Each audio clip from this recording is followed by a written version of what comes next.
Jadi garam tuh nggak ada pengaruh sama sekali sama sawit itu kan. Misalnya lepas tidak 2 meter, berarti 2 meter juga akarnya tuh. Oh gini, kalau luka kena pupuk katanya sakit asli, benar nggak tuh? Perih-perih gitu. Sebenarnya nge-track itu masalahnya cari panas dulu. Ah gimana tuh? Karena panas buang mentah.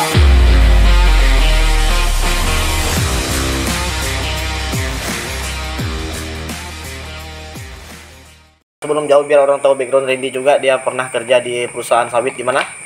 Di salah satu perusahaan sawit di Kalimantan Tengah. Apa perusahaan tuh? Nggak usah disebutkan, bos. Sebutlah, ini kan pengalaman hidup kita. Ya, apa ya? Misalnya SBI gitu. Oh, iya. Di salah satu perusahaan itu PT. Berapa tahun tuh di sana? 1 tahun lah saya ada di kebun itu kemarin tuh. Itu bukan kebun sih sebenarnya. Lebih persisnya penjara. Kenapa? Karena jauh dari pemukiman warga. ya. Kemudian jauh, pokok akses segala macam tuh lumayan jauh lah. Jadi susah lah ya. Susah kita mau apa. Pengalaman aku ya sama teman-teman aku lihat mereka yang setelah lulus dari pertanian kerja di apa namanya perusahaan-perusahaan sawit itu diamnya banyak di tengah-tengah hutan gitu ya. Sebenarnya kan ada juga di perusahaan-perusahaan sawit yang di tengah kota, cuman Susah. mudah nggak sih untuk ada ngelamar ke sana terus tembus ke sana? Susah. Nah, tergantung. Kata orang namanya rezeki.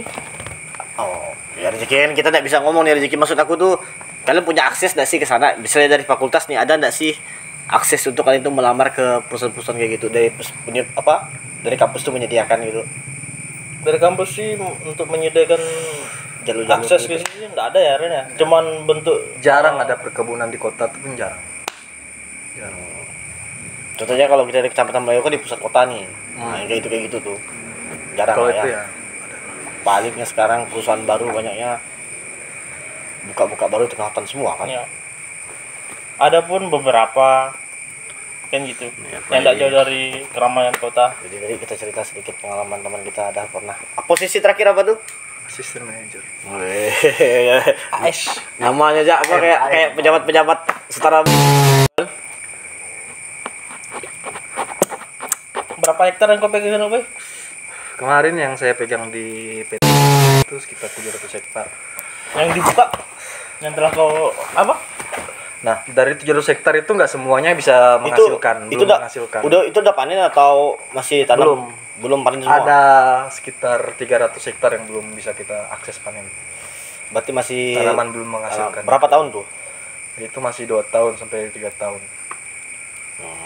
Buahnya. Jadi kalau sawit nih, misalnya sawit nih kan dari tanam sampai 3 tahun tuh udah ada buahnya tuh. Sebenarnya itu benarkah atau udah bisa berbuah produksi lah 3 tahun kan? Normalnya kan 5 tahun nih. Ya. 3 tahun udah bisa produksi normal atau Sebenarnya 3 tahun itu udah bisa produksi. Cuma kadar minyak dalam buahnya itu belum sempurna. Dia Belum sesuai dengan standar FFA. FFA itu enggak tahu aku panjangannya. berarti belum bisa dijual lah ya. Fruit asid-asid lah dia, zat asamnya lah. Untuk kalau sesuai dengan kadar FFA-nya tuh benda tersebut udah bisa dijual gitu, diolah menjadi Di usia berapa lah tuh? Atau minimal besarnya gitu kah? Atau gimana tuh? Besar buahnya kah atau usia pohonnya? Dari usia. Usia Kita ambil pohon. dari usia. Berapa tahun? Standar kalau bisa dipanen tuh sebenarnya itu usianya itu 4 sampai dengan 5 tahun dari penanaman. Gitu ya. Jadi banyak juga nih kita di sini nih kadang karena saya juga bisnis di Nah, kalau kayak kita bidang jual beli buah kecil tuh kadang-kadang tuh memang nggak bisa diterima perusahaan karena kami pun kena tolak perusahaan juga kalau buah kecil gitu tuh. Mungkin karena faktor itu ya, karena memang minyaknya belum siap untuk diolah gitu FFA kan. tuh kandungan minyak. Jadi kembali ke pupuk tadi, pertimbangannya kalau pupuk Polska tadi kan karena orang berpikir pupuk murah yang penting pupuk gitu. Sebenarnya kalau dari teori lah, karena kita kan berpatok ke teori yang benar tuh, kalau kita pupuk tuh sesuai kebutuhan kah atau yang penting pupuk ya gitu Bang. Sesuai kebutuhan nih sebutannya, pohon ini udah umur tua berarti 1 kilo ya enggak masalah. Pohon ini masih muda 3 kilo ditambur gitu. Tetap beranalisa. Kalau dari perusahaan kemarin sih, di tempat saya kerja kemarin, dia tetap dari analisa tanaman. Dari LSU itu ya, leaf sampling unit ya. Yes. Kalau kalau kebun petani pribadi kan mereka untuk akses ke situ kan nggak ada, maksudnya jauh gitu. Untuk labnya kan maksudnya? Ya untuk misalnya untuk Itulah makanya analisa. siapa tahu nanti kalian udah bekerja macam kau udah ngurus kebun bapakmu, nanti dibuat teori-teori terbaru lagi yang paling mudah didengar masyarakat gitu kan. Bahasa misalnya daun ini keriting, butuh pupuk ini. Tapi benar juga itu kan. Kan kebanyakan sama aja dia kasusnya. Misalnya daun tuh putus-putus. Ya. Enggak berbuah, buah tuh pecah-pecah gitu. Tahu kan buah pecah tuh? Ya. Anda jadi itu jantan apa segala macam. Semoga nanti bisa tulis buku kalau teori-teori baru bila bisa no. Oke, kita lanjut di masalah perpupukan tadi itu. Kalau kita dalam setahun tuh pupuk majemuk semua enggak masalah kah? Kita tanpa pupuk urea, tanpa pupuk yang lain gitu. Jadi kita fokusnya ke majemuk jam 3 kali pupuk tuh. Nggak masalah. Yang penting kita tahu tadi itu Yang penting kita tahu kondisi kebun kita tuh seperti apa gitu. Sebenarnya mau pupuk tunggal majemuk tuh enggak masalah. Enggak masalah ya. Ya. Yang tapi kan gini, kan pada umumnya kan masyarakat kan umumnya kalau saya melihat secara pribadi gitu ya, di areal sekitar perkebunan punya orang tua saya itu kan umumnya mereka kan majemuk gitu. Majemuk ya. Ya. Biar sekaligus gitu. Bila Satu-satu gitu. Kalau pakai macam urea, KCL kan repot tuh. Harus satu-satu aplikasinya gitu kan. Kalau untuk meningkatkan produksi nih sebenarnya nih faktornya pupuk kah atau apa? banyak faktor juga. Faktor. Salah satunya sih pupuk juga. Tersedianya unsur hara tersebut. Pupuk. Kalau pemikiran orang sekarang kan kalau kasih KCL berbuah banyak nih. Kasih KCL berbuah banyak karena KCL tuh untuk Buah. benar nggak tuh? Secara teori betul. Kandungan KCL itu memang untuk pembuahan. Tapi nggak bisa kita simpulkan. Kalau kita ambil buah buah mentah turun terus, tetap nggak bisa itu kita paksakan pakai kasih suap pupuk terus KCL terus. Kalau kita panen buah mentah tetap nggak bisa juga. Berarti kan ada garis tengah bahwa barang itu kan ada putaran hidupnya juga gitu kan. Nggak bisa kita paksakan lewat pupuk gitu kan. Bahasanya tadi kayak majemuk. Kalau kita kasihkan majemuk terus tapi kalau kita makan tapi garamnya kurang, kayak gitu deh. Nggak bisa juga. Disclaimer kan? Disclaimer. Saya juga belajar. Mungkin kawan-kawan yang dengarkan ada yang ini kurang ini, kami juga baru belajar gitu. masalah tangkos nih kan biasanya kan orang kasih tuh keliling sawit kos. Sebenarnya itu untuk pupuk benar enggak sih? Fungsinya untuk pupuk atau apa sih sebenarnya? Kalau secara pengalaman saya yang dapat tuh dia untuk sebagai bahan organik. Jadi tanah tuh kan tangkos tuh kan barang yang udah direbus toh. Jadi kalau disusun kok dikeliling atau dibikin dalam gawangan mati gitu, dia kan membusuk kan dia kan. Dan nanti dia untuk sebagai bahan organik biar tanah tuh gembur gitu. Menjaga kelembaban. Berarti kalau untuk jadi pupuk nih dia larinya ke Bahan organik, dekomposer. masuknya misalkan majemuknya ada KCL, NPK, di mana tuh Kalau larinya? pas aku magang tuh dia K-nya yang tinggi. K-nya tinggi ya? Berapa persen? Sampai 10% sih. Berapa persennya? K-nya K, P-nya ya. Pokoknya gitu lah. Tapi ada unsur KNP itu ada. Ada. NPK Cuman itu ada semua. dia biasanya skalanya enggak besar gitu. Dia 0, N-nya tuh 0, gitu. Yang paling besar tuh K-nya. Iya, kayaknya gitu ya. Kalau dalam kemasan gitu. Terus berarti kita untuk mengaplikasikan tangkus tuh bagus juga sebenarnya kan? Bagus juga. Untuk bantu lahan kita pupuk gitu kan? Biar Lalu, tanah tuh lembab. Akar yang ini juga yang menjadi pertanyaan selama ini, ada beberapa cara orang pupuk itu kan. Sebenarnya dikeliling di sawitnya atau di biasa ada tumpukan-tumpukan dahan. Nah, kalau itu kita dapatkan, kalau dari saya kemarin tuh di perkebunan tuh dapat teori juga. maksudnya gimana dikeliling? Dikeliling batang pengaplikasian pohon, dikeliling. tangkos. Atau ditumpukan Pokoknya pupuk atau tangkos, pupuk sama tangkos sama kan kita samakan karena tujuan pupuk. Apakah kita kelilingkan di sawit atau di pelepah yang berkumpul tuh? Karena kadang menurut orang kampung ini kan ada kalau di mana berkumpulnya dahan-dahan mati itu, di situ akar tuh banyak gitu. Jadi di situ mereka mumpuknya. Itu kan kalau dia pemupukan itu kan dia kan tetap dia lihat tajuknya pohon, tajuk pohon. Tajuk tuh apa? Tajuk Minuman. pohon ini panjangnya pelepah. Kena tajuk. Misalnya pelepah itu udah 2 meter, berarti 2 meter juga akarnya tuh. itulah. Oh, gitu. Diameter 2 meter pohon itulah dia. Oh, gitu. Berarti kita lihat dari pekaran yang paling bawah tuh ya. Enggak. Ya pokoknya dilihat lah yang mana Berarti kan paling keliling kan? ya, makanya dikeliling. Oh. Itu kalau pemupukan. Kalau pemupukan Yang paling efektif lah ya. Tapi kalau kita dekat batangnya itu tetap terserap atau Tetap terserap, cuman prosesnya yang lama kayaknya. kebanyakan itu nanti dia larinya itu kan di dalam lingkaran apa namanya itu ya? Piringan gitu. piringan itu lah kan, kita sebut sini. pastikan itu kan apa? Ada tumbuh-tumbuhan kayak Kecil, daun, apa ujung-ujungnya itu rumput jadi liar lah. itu. Hama-hama.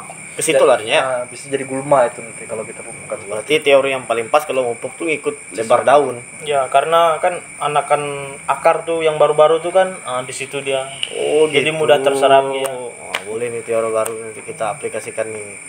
Oh, berarti di situ ya gitu ya. Ada satu juga kan biasanya di pocket kan. Di pocket itu antara 2. Ah, ini pocket nih benar nggak sih kalau di batang tuh bisa mupuk? Teori dari mana ini gitu, Bah? Gimana? Disuntik ke batang itu. Bukan, jadi mereka pocket ini sini nih dimasukkan ke dalam kertas, lalu disisip ke pohonnya. Itu yang di pelepah tuh kali. Ah, itu kalau pocket yang kau masukkan digali kan? Baru yang pertama ini pelepah dulu tuh. Biasanya orang-orang ngasih berat tuh. Gitu kah? Ya. Maksud aku tuh benarkah di batangnya gitu? Enggak kah sawit ini makan di daunnya gitu, Bah? Jarang yang ada di batang. Kalau di perkebunan kemarin nggak ada di batang. Pengaplikasian di batang nggak ada, paling untuk hama. Bukan hama, siapa sih namanya kalau binatang bahasanya itu ya? Pernah Hama, ada ya? orang mencoba kayak gitu juga gitu. Berarti salah tuh ya. Nggak salah juga sih. Karena kalau Kalau salah ya salah gitu. enggak Kalau mumpuk di batang pernah enggak teorinya gitu? Disisip di pelepahnya gitu. Orang tuaku tuh pernah ngasih borat di atas pelepah tuh. Biar pelepahnya tuh mekar gitu katanya.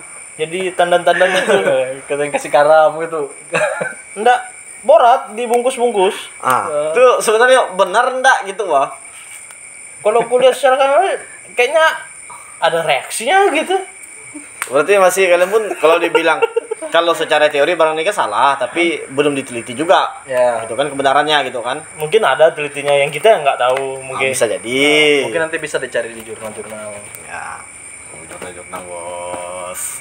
Jadi petani-petani kampung ini teori-teori sederhana yang di kampungnya gitu, Wah. Jadi yang pocket kalau maksud cerita lah pocket yang kau maksud tadi gimana tuh? Itu tergantung topografi lahannya gimana. Kalau dia berbukit bagus di pocket yang itu. Kalau dia curam gini. Ya, biar unsur hara pupuknya Jelaskan dulu lah pocket ini maksudnya gimana nih pocket yang kau maksudkan? dibikin apa namanya, Bu? Lubang di sekitar Tanam lah. ditanam di Cara sekitaran tanam pupuk, piringannya pocket itu tanam. Berarti digali lubang, masukkan pupuk, timbun gitu ya. satu pokok itu biasanya dibikin 4 lubang gitu. Gitu. Waktunya hujan pupuk tuh nggak lari ke bawah gitu. Jadi Kalau pengaplikasiannya di wilayah rawa gitu bagus enggak kayak gitu tuh? rawa bagus. Rawa. Kayaknya paling efektif ya di rawa gitu ya. Gimana? Sawit-sawit yang ditanam di rawa gitu, Bang. Itu lumayan susah juga sih kalau Tergantung sih. Kalau dia tanahnya rawa kan kurang lebih gambut ya. Ya. Pengalaman teman-teman saya nih yang punya kebun sawit ada bagian rawanya itu susah untuk besar. Segitu-segitu ya ukuran itu. Sebenarnya itu faktor apa tuh? Faktor Asam, zat asam, pH-nya yang tidak sesuai standar kebutuhan itu pohonnya. Kalau kita kasih pupuk pun misalnya pH-nya masih di 4, pupuk tuh percuma karena bahannya tuh terikat gitu. Jadi dia tidak bisa reaksi dengan tanaman. Berarti bisa dibilang susah lah ya untuk merawatnya. Tapi masih mungkin nggak bikin kebun di rawa gitu? Mungkin. Asalkan pH-nya tuh udah sesuai dengan kebutuhan tanaman tersebut. Terus kita bikin pH-nya sesuai gimana? Kasih ini dolomit. Dolomit tambah asam nih boy. Kasih apa, Bos? Kapur lah. Kapur. Kapur pun dolomit sebenarnya. Tambah asam. Netral kan. Netral kan itu. Dolomit nih, sebenarnya fungsi dolomit ini kan banyak. Dibilangnya dolomit lah untuk menghijaukan daun, dibilang lah dolomit ini Nggak ada, untuk nggak ada. menurunkan asam, dibilang lah dolomit ini kalau kita terlalu banyak pupuk nanti kita kasih dolomit biar netral. Nggak ada. Apa sih fungsi dolomit ini sebenarnya? Kalau secara itu sih untuk biar tanah tuh netral sih. Mengurangi kadar asam sih sebenarnya. Jadi sebenarnya perlu nggak dolomit tuh? Perlu. Perlu kalau di lahan rawa gambut gitu perlu, sangat perlu. Sangat Kalau di lahan pegunungan gitu? perlu, masih perlu itu kos. Kalau selagi dia tanahnya gambut perlu. Nggak ada sih gambut di apa jarang ada. Di Ya pegunungan kalau gitu. misalnya selagi Perbukitan dia- lah.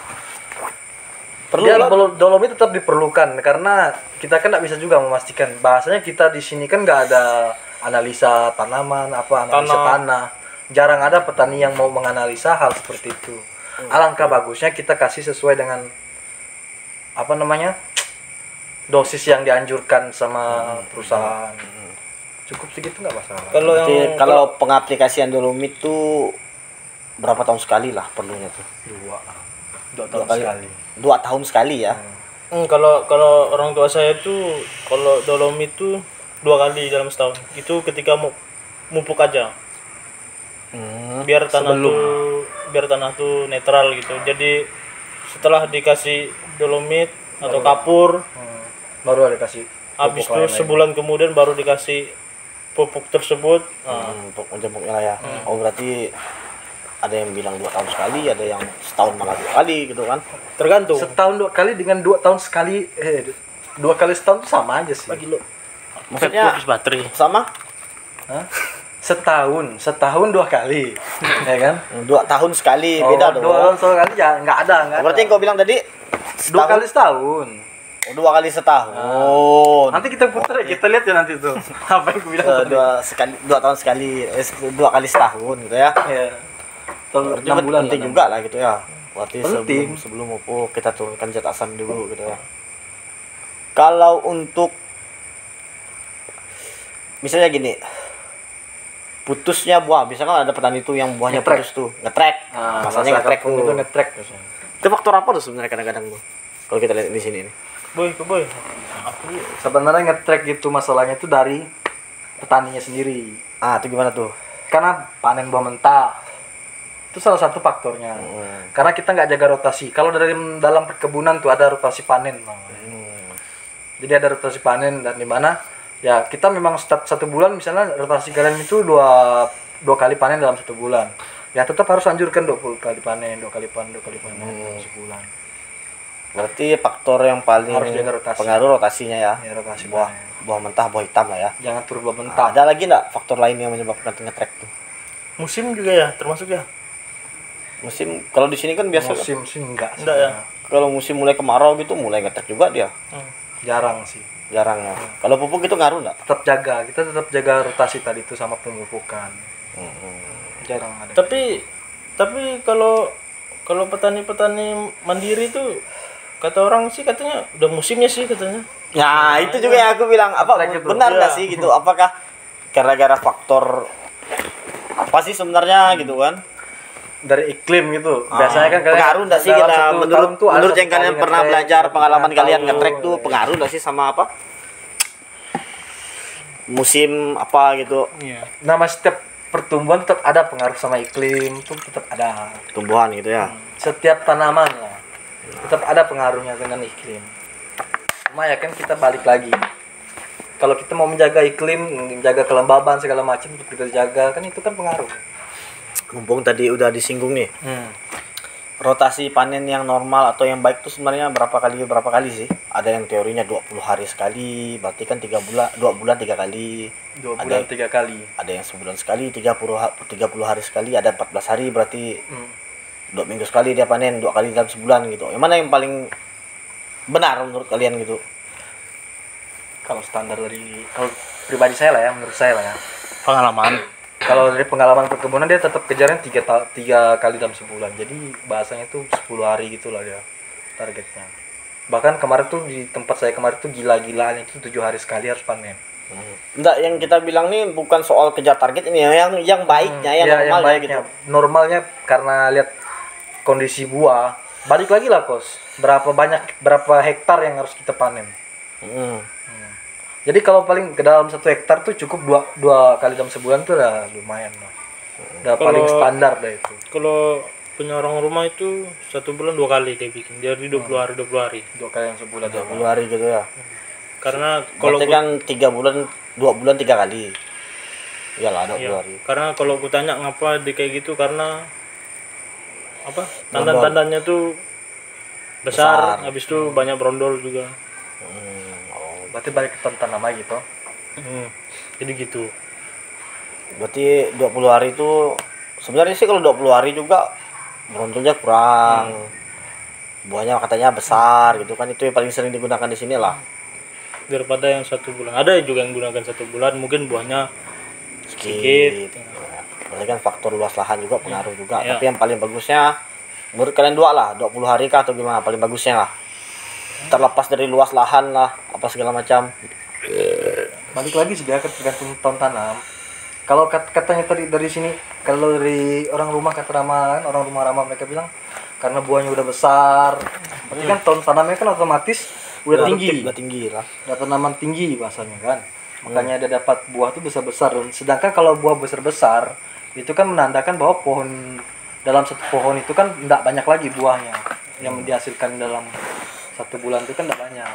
Ya berarti ya 20 hari sekali pun masih bisa. Berarti kita mau 20 hari pun mau sebulan sekali pun tergantung daripada yang penting yang dipanennya buah merah lah ya. Ya. Buah yang benar-benar matang tuh benarkah kalau buah disentuh langsung brondol gitu? Ya, Iya. Atau merah aja udah cukup? enggak. Biasanya Buah merah itu pun masih ada mengkal. kalau secara teori sih yang ku dapatkan sih brondol jatuh di tanah lebih dari 3 ya. Lebih dari 3. Itu udah benar masak gitu ya. Iya. Kualitas minyaknya bagus. Karena Sesuai dengan kalau kita belum potong pun buah itu, kalau brondol itu ada, ketika kita potong itu udah lebih dari 20 brondol itu. Tapi benar gak sih mupuk pakai garam tuh katanya meningkatkan berat buah? Enggak ada itu. Benar enggak lah? Kalau kayaknya sih enggak ya. enggak. Enggak. Berarti sebenarnya secara teori pun fakta pun enggak gitu ya. Iya. Mungkin mereka yang gunakan gitu secara pengalamannya sih, gunakan pengalaman gitu. Mungkin Terus ada efek negatifnya enggak pakai garam tuh? Enggak ada. Ada sih efek negatifnya, ngabiskan uang beli garamnya. Cuman garam tuh apakah ada efeknya ke pohon tuh? Enggak ada. nggak tahu juga sih. Enggak ada. Kalau nggak ada. nggak tahu juga. Enggak ada. Selama waktu saya kuliah kemarin ada penelitian dari dosen memang enggak ada. Enggak Nggak ada ada. pengaruh dari garam. Oh berarti Siapa, Boy? berdasarkan jurnal ya. Jadi garam tuh enggak ada pengaruh sama sekali sama kebun sawit itu kan. Iya. Tapi kenapa kan mereka orang-orang sini kan mikirnya gini, buat kan asin. Masih garam nih gitu. Jadi pakai ngapain? Kayak urea lah itu rasanya gitu ya. Jadi pakai garamnya gitu loh. Jadi dapur garam rumah kita nih dari urea gitu. Sebenarnya kandungan dalam garam ini kan magnesium. Magnesium kan? Mg kan. Nah.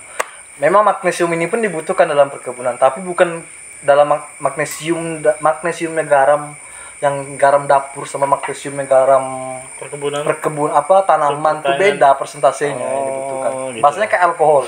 Ada alkohol yang masih bisa kita minum kan.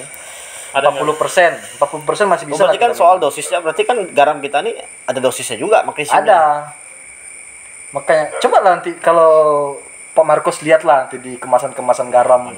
Bro ya gitu. Gila dia. Oke lah bro. Nah, gitulah bro. Oke, jadi sebenarnya garam itu tidak ada pengaruh sama sekali ya.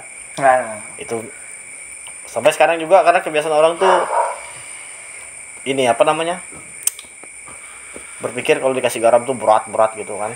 Itu Mungkin itu dari mitos yang udah menjadi fakta tuh, Boy. untuk berat tanah berat buat tetap urea. mungkin itu dari pengalaman dia sih mungkin. Tak mungkin di area lahan dia tuh unsur haranya masih mencukupi untuk pertumbuhan tanaman tersebut. Jangan setengah-setengah. Kalau salah gitu, boy. Ini kita nanya ahli nih. Nggak bisa. Nggak bisa. Oh. Nggak ada perubahan. Beda kita yang berpengalaman secara teori sama orang berpengalaman yang terjun langsung gitu. Oh ya, makanya kita nih kalau kalian bicara tentang pengalaman ya kalian kalah. Tapi kan teori dulu nih. Yang benar tuh kayak gini gitu loh. Kalau kita bicara pengalaman belum tentu juga yang sahabat ini udah berpengalaman, misalnya kita bilang pakai garam tuh enggak benar. Selama ini aku pakai garam, Mbah. Tapi dia enggak pernah ngerasanya kalau garam tuh enggak berefek sebenarnya gitu kan. Belum ditelitinya juga gitu, pengaruh enggak gitu kan. Belum tentu juga kalian yang salah gitu. Makanya kita secara teori aja. Kalau misalnya ada yang nonton gini, kalau ada yang salah dari kami masih belajar juga gitu. Asik. Terus kemarin ada pupuk apa namanya tuh ya? Aku mau nyebut ini cuma aku lupa. Kita sebut-sebut. Ada pupuk yang harganya itu dia tuh kandungannya itu 13,627 sama dengan DGW. Cuman dia harganya itu enggak sampai 200, sekitar 130-an gitu aja per sak. Sebenarnya kalau selisih harga gitu nipu udah sih? Atau gimana nih gitu, Pak? Kalau secara aku lupa nama merek pupuknya. Secara pribadi kalau dari cerita-cerita orang, alangkah baiknya dianalisa dulu. Kan masih bisa ada yang apakah masih bisa dianalisakan dulu. Ada yang pupuk yang harganya murah tapi kandungannya sama. Ya. Tapi pada kenyataannya nanti setelah misalnya dilakukan lab, kandungannya beda gitu. Kalau pupuk mahal, pupuk murah gitu, tapi kandungannya tuh sama gitu. Tulisan di kemasan sama. Nah, itu masalah 13 berapa gitu kan. Kan itu kan penipuan juga gitu kan. Di kampus gitu pernah enggak sih diajarkan tentang perpupukan itu? Pernah analisa pupuk. Kalau sederhananya kita ngetes pupuk asli tidak asli itu ada enggak teorinya? Bagaimana sih caranya sederhananya gitu? Yang sederhana ya lah ya. Kalau sederhananya, tapi yang selama ini sih yang kalau majemuk tuh agak susah. Kalau majemuk tuh cukup kita lihat dengan kita rasain. Ini nih, kalau luka kena pupuk katanya. Itu asli katanya. Sakit asli, benar lah tuh. Pre gitu. Itu ya. Sampai ada yang mau ngetesnya dilukakan dulu baru kena pupuk. Beli pupuk ya asli, benar lah tuh. Ya. Benar. Sama katanya kalau dilihat dari benang jahitnya. Benar lah tuh. Benar sih. Berarti aplikasinya benar juga ya. Cuman kita ketakutan kita kan karena jadi pemalsuannya juga dikasih garam biar pedih. Jahitannya dikualitaskannya naik gitu kan. Karena kita enggak tahu juga nih pemerintah nih perlu dengar harga pupuk nih melejit, kasihan petani-petani ini. Enggak bisa pupuk, buah enggak ada, yang kecil makin sakit. Tolong apa? Jangan harga sawit boleh naik, cuman harga kebutuhan untuk pertanian janganlah naik, gitu aja. Ujung-ujungnya kalau pupuk kayak gitu terus terus bisa di tag ke Instagram dari atau akun YouTube dari Kementerian Pertanian. Pemprov. Salah, bukan Pemprov apa? Pertanian. Iya, Kementerian Dinas Pertanian. gitu. Dinas Pertanian tuh. Bisa di tag kan nanti barangkali. Ngeluh juga kita, Bos. Konten kita ini ada perubahan tuh kan lumayan. Iyalah, ngeri kita juga, Bos. 500 satu sak. Pupuk 10 sak ya udah mau 5 jutaan. Mungkin kita dari anak-anak petani mungkin ngeluh juga kan dengan harga tersebut, apalagi petani-petani padi apa segala macam kan yang hasilnya ya omong ya seberapa gitu enggak kan gitu. Yang panennya berapa bulan kemudian enggak kayak sawit kan gitu.